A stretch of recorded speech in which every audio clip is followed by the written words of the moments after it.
Welcome to the Digital PR Show. You want the future of marketing and PR? You've come to the right place. We're spilling all the secrets on what it really takes to crush it in PR, digital marketing, and agency life. No jargon and no gatekeeping. Whether you're building a brand, scaling a biz, or just here for the hot takes, we've got you covered. Let's get digital. Welcome to another edition of the CIPR podcast where we are, just chatting about what we deal with every day, but highlighting hopefully a few interesting tidbits that other people are facing too, so they can learn a few things or even just learn how we work. I am Christina, obviously, and today Laurel and Mike are joining me for a chat. Maybe we'll start there. What do you guys do? What do you do every day? Yeah, I can start. So, yeah, Laurel. I am a digital PR specialist with the CIPR team. On the day to day, I feel like digital PR is actually a little broad in the sense that I feel like I kind of get to do it all. So, I definitely do a lot of social media marketing. Mike and I work very closely on that end, quite a few clients there. And then in terms of digital PR, that's a little bit more writing and trying to get some of that earned media out there. So making sure that we work with our clients to tell the story and tell their story how they want to be heard, and then hopefully get some pickup as well. And then again, translate that back to social or web and just see how we can make the most of the content that we're creating. So yeah, lots of good stuff, and definitely a good time to, I feel like, be in the industry because there's just so much new every day. And hi, I'm Mike. I handle the short is that I handle social media content creation, not just social media, email, newsletters, a couple of accounts, some client meetings, but the bulk of it is social media content creation. And I'm also very excited to do social media content creation as well. That's good. Still excited. I'll ask you in a year. um, okay, so I mean, obviously, it's funny. I was talking a little bit about this morning too, but I mean, back it feels like a million years ago now, but close to 15 years ago when I was in school, I did a big thesis and master's research around social media and social media engagement. And the conversation there was, it was kind of on the up and coming, right? Like people were just, I think 2008, and you have kind of this big movement around people now using Facebook, and people are having political discussions online. And now, fast forward to 2025, it's the norm. It's just what you need to do as a business. I guess, I don't know, like from your guys' perspectives too, because whether you've been working in social media or just on social media, like what are the big changes that you guys have seen this past year in terms of social and how maybe you're doing things or engaging or all of that stuff? Yeah, I can start off. I feel like to jump right into the conversation, obviously AI is the topic when it comes to social media and marketing and how to use it and how to, in the opposite side, stand out from it. So I feel like the last year, especially, that's been the big debate. Is obviously there's a lot of AI content, a lot of content creation from it, but just still finding a way to remain authentic and genuine and make sure that your content doesn't just read like a robot wrote it, but actually making sure it stands out and is tailored to the client and is something the audience wants to see.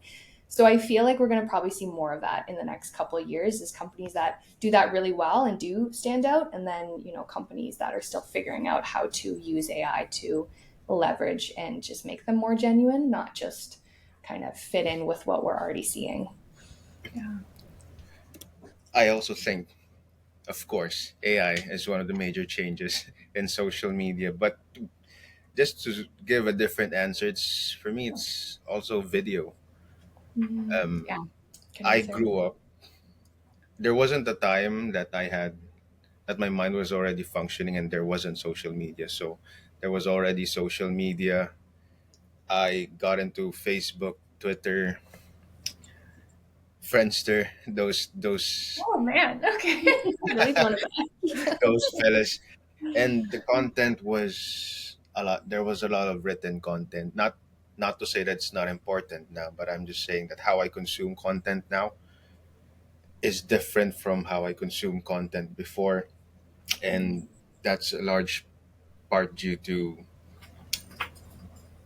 the algorithm, AI, video, and I believe that it's not just me. There's a lot of other people that resonate um, with the change on how they consume content and how they consume information and how they search for information, and from watching TV to barely watching TV now, and from searching on Google all the time to sometimes searching on TikTok and YouTube Yeah. for the answers that you're looking for.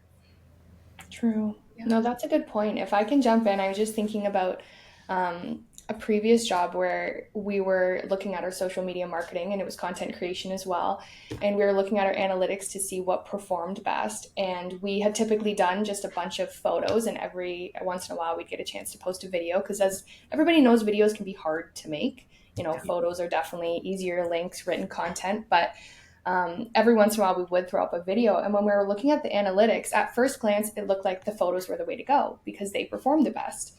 But when we actually broke it down, we probably had, to the hundreds of photos, we probably had maybe 10 videos. But when you actually divided that number and saw how well the videos performed, it actually did twice to three times the amount of views and engagement. But because there's just so little videos, it was obviously working overtime to get all that engagement. So I think just another thing for people to look at is like video is definitely a great investment when you have the time to do it. And it's obviously worth it to have that variety of content because, as Mike said, you know, we're consuming it whether we're going to YouTube or just watching something on TV. Like, that's how we get our information nowadays, is through video. No, it's so true. I remember years ago we had a client at CA Paris, Snow Valley Spa. They were in Fernie, like really cool client. We had all of their social. I guess shout out to Dave. He's since sold his business and is like living his life on a ski hill and enjoying every day. But taking on, you know, it was probably, I'm going to say like 8 years ago, and you're trying to make this content really engaging. And okay, so now I've got to drive to Fernie.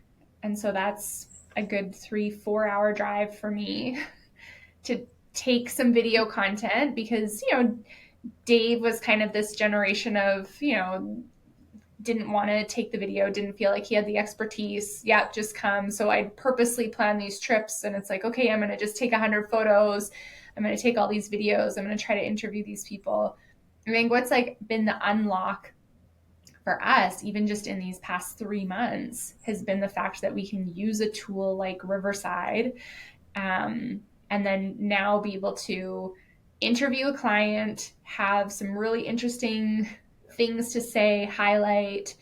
Mike, you get to use like the AI magic and like pull the magic shorts out, and now all of a sudden we have video, which for me like was never, it was hard, like, you know, to get someone to sit down and actually talk to you and give you video. They're like that Lumen 5, right? So another AI tool that we use that, you know, can pull in either the client's photography or stock photography. But I just feel like, and again, this is the last 3 months, so I'm looking forward to seeing what the next 10 will be. Like the fact that video has become easy, or Mike, I'm trying to think of another example. Even last week, we had a client, Andrew Wall from Sandler Milton. He sent us a voice note, and it was a really great voice note. He's a great speaker. And Mike, you just took the voice note, put it on a really cool graphic, and now all of a sudden we have this different kind of social media content that stood out. Yeah, totally. And that'll still perform like as a video on social media. Like it stands out as opposed to a graphic. So you're still getting that MP4. You're going to still get that kind of viewership that you can look at. Yeah, you can definitely get creative with what's out there, which is really nice. And speaking of video and connecting it with AI, I do have first-hand experience on a previous job as well. I handled marketing. A large part of that was video editing. Oh my goodness, I do resonate with you, Laurel, when you say it's hard to do video and all the memes and reels that I scroll sometimes about video editors. Every point 4 seconds you pause and then you move something, you edit something, you put a frame.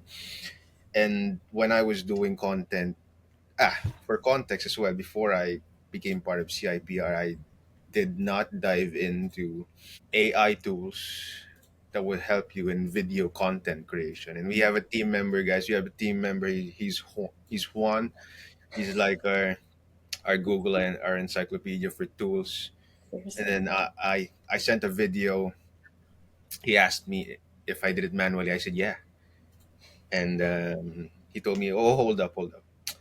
I have a better way." He said, um, "You know we're all about AI here, so let's hop on a call, Mike. I'll teach you how to do something." So we put the same recording that I did manually into two tools. One is Riverside, the one we're using right now, and then another one is forgot the tool. He has his own tool. I think it's called Captions. And then my work that took me about an hour manually was done by that AI in a couple of minutes. Honestly, in a couple of minutes, it's not as refined. It's Right. not as refined per millisecond per second. It's not as entertaining also, but it's an awesome base that you can work with, that you can improve upon, and saves you a lot of time. And multiply that by probably, if you have 5 mics in your company using that tool, how many videos could you produce in one workday, right? So AI tools, video, amazing. Yeah. There's lots out there for sure. It's just about, I think, exploring and having the time to be a little curious and look around and see, is there a way you can do it better? And are there tools that can do it better? Because I feel like we're really heading into a world where there are tools. You just have to be curious and look for them, or stay connected in a community where, like, you're talking about tools and other people are sharing them. Yeah. No, it's so true. From the perspective too of just like how quick things are now, like I feel like gone are the days of a client saying, okay, I want 8 posts a month and I want 10. Like everything used to be so quantitative, right? Like, okay, you have to have 3 a week. And yes, the algorithm tells us that you need a certain amount of posts, but as an agency, I'm almost now uncomfortable having that conversation because we have tools that allow us to speed it up. Like I feel like Laurel, and Mike, you too, you probably have experience here on these Riverside chats with clients. It's like, you know, 30 minutes of our time, and like how many social media clips do you guys get out of those things, right? Like we get lots. So it's like if you have something to say, let's say it and put it out there. And the volume of work I think that AI allows us to do um, is incredible, which means more value add for people that are either using agencies or using a team that is AI enabled, allows them to kind of amplify the work, I think. Yeah, definitely. And not just like the social media clips. And I'm sure we'll talk about it when we have our digital PR chat. But like there's so much on that end too that comes from these Riverside conversations. And that can even translate to social. Like if you're still a fan of the written content, or you're trying to get your thought leadership out there through LinkedIn, all of this stuff, these interviews can be translated into blogs. We can use quotes in press releases. There's longer educational long form pieces that you can build out and have that live on your site, case studies. So I really feel like, yeah, the options are endless. And then obviously, social media is your channel to push it all out.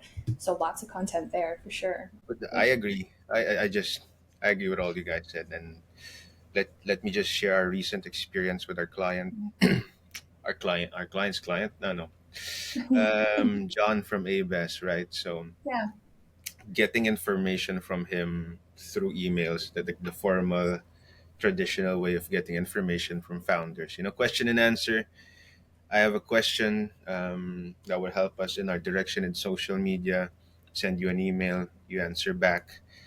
But of course, founders Christina probably knows that your schedules are jam packed, right? You may miss one email out of the hundreds that you receive. So, tie it back to the story, John.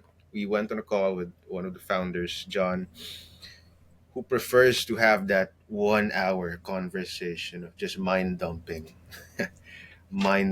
his direction, their purpose, the developments within the organization, interview style talking, and then just it's simpler for him freeing 1 hour in a day to have an interview than checking randomly remembering to check an email every 10 minutes, right? And then we get our content from there, and then that 1 hour interview can be chopped down through AI and our processes, and we produce,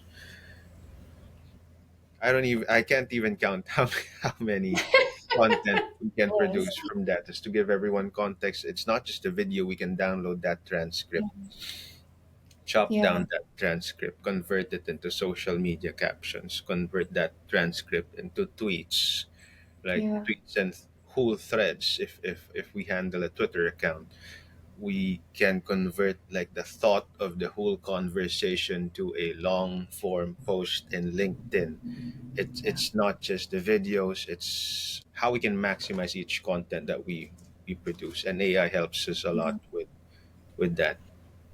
I'd say even like Christina and I just got off a call this morning with Spark Group, and Catherine, the founder, who is just like, she likes to call herself an elusive genius. And that is, I think, a great way of putting it, because she is definitely a genius and she's got all of these great ideas. And sometimes, though, that's hard to capture in a client tone. When we talk about custom GPTs, especially where you have clients or projects that are a little bit more diverse, even just that conversation that we had with Catherine, like that being transcribed, and we'll feed that to the GPT later, that will definitely help our GPT be a little bit more robust and try to keep capturing Catherine's elusive genius tone. So even just from that, in the back end, the content that you can get from these conversations, these like in-person live conversations, really does help kind of the full circle when it comes to content creation. No, I love that. I think, okay, so let's talk about custom GPTs. I feel like, I think a lot of agencies right now are using, really great prompts, right? Long form prompts. They're maybe giving their GPT some instructions. I mean, all of my kind of, I feel like colleagues in the space, that's where they're at. Like at CIPR, we've, really dove into custom GPTs. So actually building out a GPT that's specific to, I would say, and you guys will tell me if I'm right or wrong here, like custom to clients, but also you guys have been doing it custom to like certain voices as clients. So, Métis Right. Crossing, like Juanita as the CEO, yes, she is Métis Crossing, and probably that custom GPT would be fine for her LinkedIn, but she also has a tone and a way she speaks and that whole thing. Maybe let's talk through that. So like how, like what's your guys' process when you're thinking about that? And I feel like Mike, that like the conversation with Abus last week was a great example of like, I feel like you got really great questions from the custom GPT, fed them over to me, then we had a great interview. Now you're going to feed them back in. Anyways, you guys are the experts here. I just pretend to be one. Yeah, AI helped a lot in that. And but what happened? That's a long story. So we do content for ABS, their school, their target. The main voice on social media would be targeting students, right? But we spoke with the team, we spoke with the founders. We also wanted to venture into LinkedIn, but the target in LinkedIn would be different. It would be professionals. It would be partners. The voice would be more thought leader rather than a friend attracting a student to study. And we didn't have a lot of content to go around to help program our AI to speak that voice. to speak a voice that communicates to leaders, to be a thought leader, to help us with our captions, to help us with our posts on LinkedIn. Because of course the content they have is on Facebook, on Instagram, would be targeting students. So yeah, we wanted to change up that the voice on LinkedIn. So we hopped on a call with one of the founders, got AI to help, told AI our goal. We wanted to do this. We wanted to change up this voice. Can you give us a list of questions that could help you um, come up with this voice through an interview with the founder? ChatGPT replied, "Okay, these are the list of questions that would help me get that voice. Please ask John these questions." And Christina did a fantastic job using and improving those questions to get those answers. Now we have a copy of the video, can turn to content. We have that transcript, can feed into AI, be our voice on LinkedIn, and we'll see the results of that next month. Yeah, that's so good. I was just gonna say, like, from a personal standpoint, when it comes to custom GPTs, I feel like before AI, which is so funny to think about because it's like obviously like I feel like that was a year ago. Like it hasn't even been that long and yet it changes so much. But like I love to write. If you read my email signature, I put in a little occasional writer, I think. And before, like writing for clients and that LinkedIn, the thought leadership piece has always been like an ongoing, like how do you capture that thought leader's tone? Before it was so much of like, okay, I'm a writer, to get into the mode I have to look at all of their last LinkedIn posts, and maybe I'm looking at all of their emails, any blogs they've written. But let's be honest, a lot of founders aren't necessarily having the time to write the blogs in their own tone. So there was a lot of guesswork and almost a lot of like in your head, like how, like just a lot of thought going into it, and then obviously a lot of back and forth with the client because they're going to want to touch it quite a few times to get it a little closer. And then it's like you have to repeat that process every month. So it's not even like it's set, which is kind of where I think AI has made things really cool. Is obviously they do that research for you. They can look at those LinkedIn posts and the blogs and the websites. And then once you do go back and forth with the client, probably in half the time, because there's not so many edits, because you've already got that basis of that tone, then you get to feed that approved to the custom GPT. And next month around, it'll be even better. Like you're improving every month and staying on top of that. So even just in my perspective as a writer, I'm always going to want to be like, well, I can do it best. But really, AI has been a game changer, that there are just better ways to do it, especially if you're utilizing it as part of your writing process. Yeah. I love it from the perspective too of just that transcript. So Mike, your example of us talking to John last week, there was this time where you're having those conversations, but you're frantically scribbling notes. Yeah. Right? Like you're just like, okay, I got to capture and okay, you're writing notes, but Laurel, to your point, you're also trying to capture tone and how they say certain things. And I feel like for me, I really like doing that. Like that was like a part of writing for me, that it was always the how do I capture someone's voice and not make it sound like me, but make it sound like them. And now being able to like actually sit and have a conversation, and I feel like I'm engaging, right? Like I can talk, like I have this freedom because I know it's being transcribed. I know the transcription is good. I feel like transcription in the last couple of years has come a long way too. But it almost like I just feel like I know more when I leave the conversation because I've actually gotten to talk.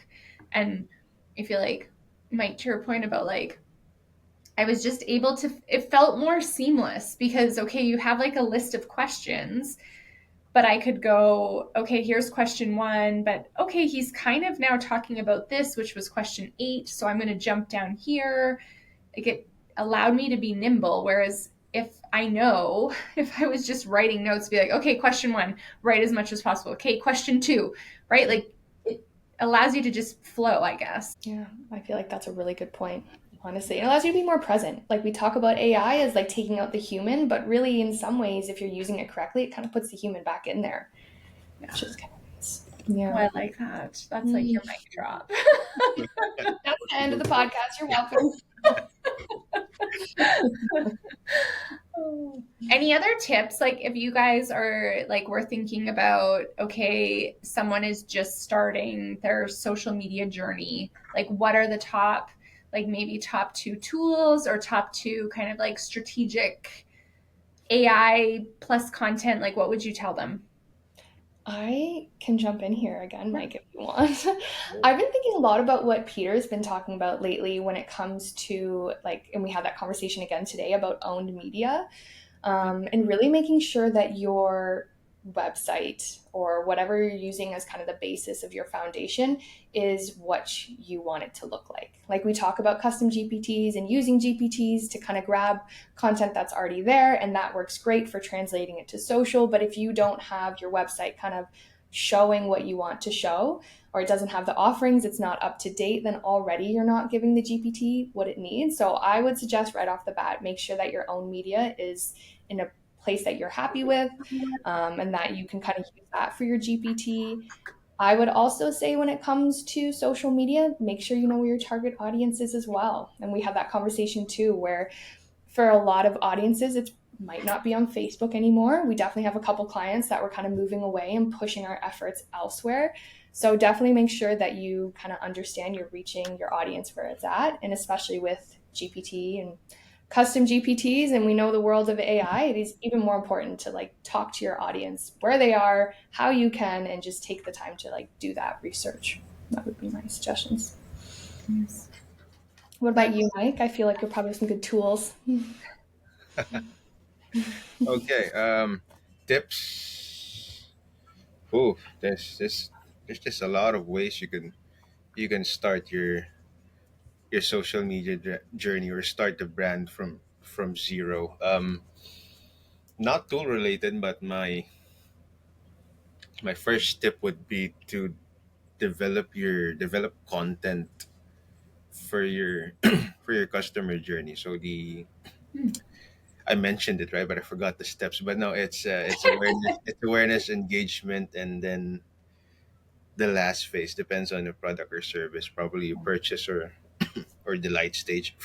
I forgot. Forgive me, but develop content for that. Use social media to help yourself become top of mind. Do I make sense? Top of mind for the Yeah. product or service that you're selling. So and then use the tools relevant to what your plan is. So probably the best starter would be ChatGPT, just to make yourself more efficient. Program it to reflect your brand's voice. To tell it about your plan to create a content journey. Produce your own blogs. Produce videos. Produce blogs. Just everything that would give all the information that your customer needs to them, and just be the thought leader and use these tools. And that's a great way to start, and in that journey you'll just find what else to improve and then grow and then just continuously grow. Because again, tying back to social media and what it was before to what it is now, social media amplifies a lot now compared to before. So for example, you do something bad. Right to the negative. you do you do something bad, there's negative news about you. um that's gonna be amplified. That's just gonna be amplified through social media, and then connecting to AI again. What if someone asks AI about your brand and there's a lot of negative PR and content about your brand? That's the first thing that AI is gonna scrape. So you better produce content that you're the thought leader of, positive content, positive blogs about you. Keep sharing those positive reviews. Good. I feel like that's like a whole topic for us too, in terms of that, like the negative piece. I feel like that's like people get scared of social because of it. Yeah. I feel like what I'll say from a advice perspective is play. I feel like everyone puts this like, oh my god, I have to have the perfect grid or I have to have my templates figured out. It's like, no, you don't. Like, put stuff out there, see what, gets high engagement, go with that, moving right. Like, I feel like a lot of people put pressure on themselves to, have it perfect right away, but like social's about the long game. Like no one's going to remember the first post unless it was, I don't know, Mike, to your point, something crazy and something they shouldn't have done. But yeah. Anyways. I was totally gonna jump in and just be like, to like add the positive is there's so much creativity out there. Yeah. Like, and especially with ChatGPT, I feel like it's a really good starting point for getting your creative juices flowing. But like we are still human. Like you can still have great ideas that ChatGPT did not give you and like throw it up on social, have some fun with it, like get a variety of content out there. And like Christina said, it does not all have to be correct at once. The only way you're going to figure out kind of like your plan, your strategy, your audience, what works, what doesn't is by doing it. So just have fun with it and give yourself like a good 3, 6, maybe 1 year plan. Like we had that conversation with Spark Group today of like that 5 year, like we need to be kind of thinking larger and just like giving yourself a bit of freedom, you know. That's what's great about social media. It doesn't have to be perfect all at once, you know. As long as it's not crazy bad, you're in a good place. Not crazy bad. That's the tip. Yeah. Nice. Well, thank you guys. Thanks for talking social today. And, you know, for those listening, if you ever want to talk social, you got 3 people here that love talking social. So, yeah. Hit us up. Yeah.